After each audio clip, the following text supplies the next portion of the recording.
Municipal ఎన్నికల counting కి సంబంధించిన పూర్తి సమాచారం మా ప్రతినిధి కిరణ్ లైవ్ ద్వారా అందిస్తారు. Good morning Kiran. 8 గంటలకు మున్సిపల్ ఎన్నికల కౌంటింగ్ ప్రారంభం కాబోతోంది. అప్డేట్స్ ఏంటి కిరణ్ దీనికి సంబంధించి?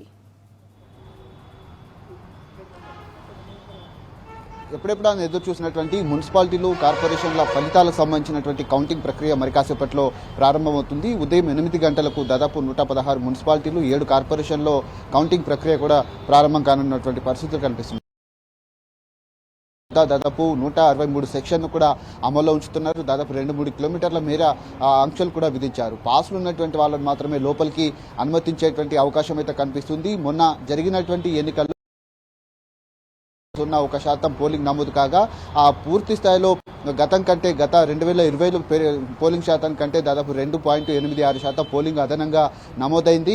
ఈ నేపథ్యంలోనే 2-3 పార్టీలు కూడా పూర్తి స్థాయిలో అటు బీజేపీ కావచ్చు, బీఆర్ఎస్ కావచ్చు, అంతేకాకుండా కాంగ్రెస్ పార్టీలు నువ్వా నిన్న రీతిలో కూడా ప్రచారం నిర్వహించాయి. పట్టణ ఓటర్లంతా కూడా తమ ఓటును ఆ బ్యాలెట్ బాక్స్లో నిక్షిప్తం చేశారు. ఈ రోజు జరిగేటువంటి కౌంటింగ్ ఫలితాల్లో భాగంగా పూర్తి స్థాయి ఫలితాలన్నీ కూడా 12 గంటల లోపే వచ్చేటువంటి అవకాశాలతో కనిపిస్తా ఉన్నాయి. ఇటు రాష్ట్ర ఎన్నికల సంఘంలో మొదటిసారిగా వెబ్కాస్టింగ్ను ఏర్పాటు చేశారు. కౌంటింగ్ కేంద్రాల్లో జరిగేటువంటి పరిస్థితులు కావచ్చు, అక్కడ ఉన్నటువంటి కౌంటింగ్ ప్రక్రియనంతా కూడా వెబ్కాస్టింగ్ ద్వారా పర్యవేక్షించేటువంటి స్పష్టంగా కనిపిస్తూ ఉన్నాయి. పూర్తిగా పోలీస్ బందోబస్తును కూడా ఏర్పాటు చేశారు. ఎక్కడికక్కడ కట్టుదిట్టమైనటువంటి భద్రతా ఏర్పాట్ల నడుమ ఈ కౌంటింగ్ ప్రక్రియ కూడా ప్రారంభం కాబోతుంది. పూర్తి స్థాయి ఫలితాలన్నీ కూడా 12 గంటల లోపే వచ్చేటువంటి అవకాశం ఉన్న నేపథ్యంలో దాదాపు 1000 బ్యాలెట్ పేపర్లను 40 కట్టలుగా చేసి ఓట్ల లెక్కింపును ఏర్పాటు చేస్తారు. ఇటు మున్సిపాలిటీలో ఒక వార్డుకు ఒక టేబుల్ చొప్పున ఏర్పాటు చేశారు. అటు కార్పొరేషన్లో కూడా ఒక డివిజన్కు ఒక టేబుల్ను కూడా ఏర్పాటు చేసినటువంటి పరిస్థితులు కనిపిస్తున్నాయి.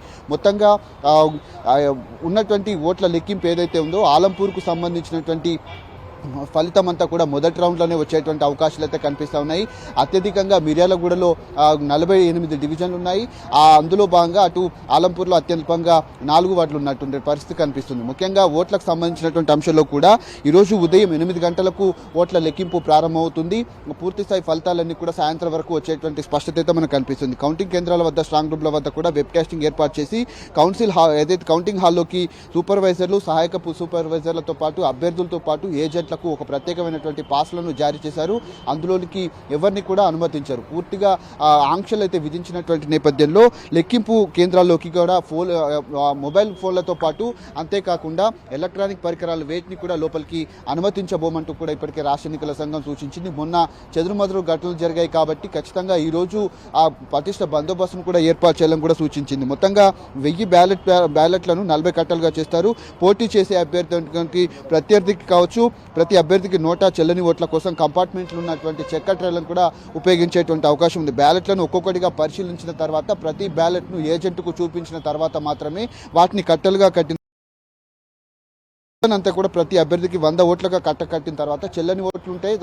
చెల్లని ఓట్లతో పాటు నోటా ఓట్లు ఏవైతే ఉన్నాయో వాటి అన్నింటినీ కూడా పూర్తిగా చెక్క ట్రైలను ఉపయోగిస్తారు. మొత్తంగా ప్రతి రౌండ్లో అభ్యర్థుల వారీగా సంబంధించినటువంటి ఓట్లు, తిరస్కరించిన ఓట్లను షీట్లో చేర్చిన తర్వాత రిటర్నింగ్ ఆఫీసర్ దాన్ని ఎంక్వైరీ చేసిన తర్వాత మాత్రమే, ధృవీకరించిన తర్వాత మాత్రమే ఫలితాలు బయటికి రౌండ్కు ఉన్నటువంటి ఫలితాలను కూడా బయటికి వెల్లడించేటువంటి అవకాశం అయితే కనిపిస్తుంది. మొత్తంగా 4 రౌండ్లలోనే కరీంనగర్ మొదటి ఫలితం అనేది ప్రస్తుతం రాబోతున్నట్టుగా మనకు సమాచారం అవుతుంది. నిజామాబాద్లో 2,05,750 ఓట్లు పడగా అక్కడ 4 రౌండ్లు ఉంటాయి. మహబూబ్ నగర్లో 3 రౌండ్లు, రామగుండంలో 3 రౌండ్లతో పాటు మంచిర్యాలలో 2 రౌండ్లు, కొత్తగూడెంలో 2 రౌండ్లలో ఫలితాలు కూడా వచ్చేటువంటి అవకాశం అయితే కనిపిస్తుంది.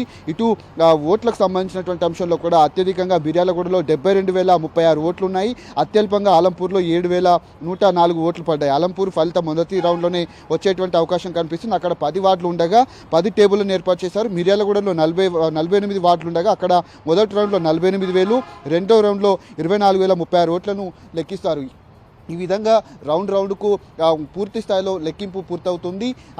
కేవలం 2-3 రౌండ్లలోనే కొన్ని మున్సిపాలిటీలకు కావచ్చు, కార్పొరేషన్లో ఉన్నటువంటి ఫలితాలు కూడా వచ్చేటువంటి అవకాశాలతో మనకు స్పష్టంగా కనిపిస్తూ ఉన్నాయి. ఖచ్చితంగా ఈ నెల 16 వరకు కూడా ఎన్నికల సంఘం కొన్ని ఆదేశాలు అయితే జారీ చేసింది. మోడల్ కోడ్ ఆఫ్ కండక్ట్ ఏదైతే ఉంటుందో అది కూడా ఈ నెల 16 వరకు కూడా అమల్లో ఉంటుందని కూడా సూచించింది. పూర్తి స్థాయిలో ఈ నెల 16వ తేదీన కౌంటింగ్కు సంబంధించి కావచ్చు, ఫలితాలు వచ్చిన తర్వాత ఈ డిప్యూటీ మేయర్ కావచ్చు అంతేకాకుండా చైర్మన్ వైస్ చైర్మన్ ఎన్నిక ఉంటుంది కాబట్టి పరోక్షంగా జరిగేటువంటి ఎన్నికలకు సంబంధించినటువంటి అంశంలో ఆయా పార్టీలు కూడా ఇప్పటికే అభ్యర్థులను క్యాంపుకు తరలించేటువంటి అవకాశాలు మనకు కనిపిస్తూ ఉన్నాయి. అటు బీజేపీ కూడా కొంతమందిని ఇప్పటికే క్యాంపుకు పంపించినటువంటి నేపథ్యంలో అభ్యర్థులను కాపాడుకునేందుకు కూడా ప్రధాన పార్టీలు అయినటువంటి కాంగ్రెస్ బీజేపీ ఆపసోపాలు పడుతుంది. ఎందుకంటే బీఆర్ఎస్ ఎక్కువ మొత్తంలో స్థానాలు గెలుచుకునేటువంటి అవకాశం ఉన్న నేపథ్యంలో పూర్తి స్థాయిలో ఎక్కడికక్కడ తమ పార్టీలో బీఆర్ఎస్లో చేరేటువంటి అవకాశం ఉన్నట్టుగా వాళ్ళు కొంత ఇబ్బందికరమైనటువంటి పరిస్థితులు ఏర్పడుతూ ఉన్నాయి. ఖచ్చితంగా బీఆర్ఎస్ పార్టీ కూడా ఇవాళ వెలువడేటువంటి ఫలితాల్లో కూడా ఎక్కడికక్కడ అత్యధిక స్థానాల్లో కూడా ఆ స్థానాలు కూడా గెలుచుకునేందుకు కూడా బీఆర్ఎస్ పార్టీ కైవసం చేసుకునేటువంటి అవకాశాలు అయితే మనకు స్పష్టంగా కనిపిస్తున్నాయి. ఇప్పటికే పార్టీ నేతలకు కూడా బీఆర్ఎస్ పార్టీకి సంబంధించినటువంటి ముఖ్య నేతలంతా కూడా మాట్లాడుతున్నటువంటి సందర్భాలు అయితే మనకు కనిపిస్తున్నాయి. కౌంటింగ్ ప్రక్రియ కూడా మరి కాసేపట్లో ప్రారంభం కానుంది. Right Kiran, thank you.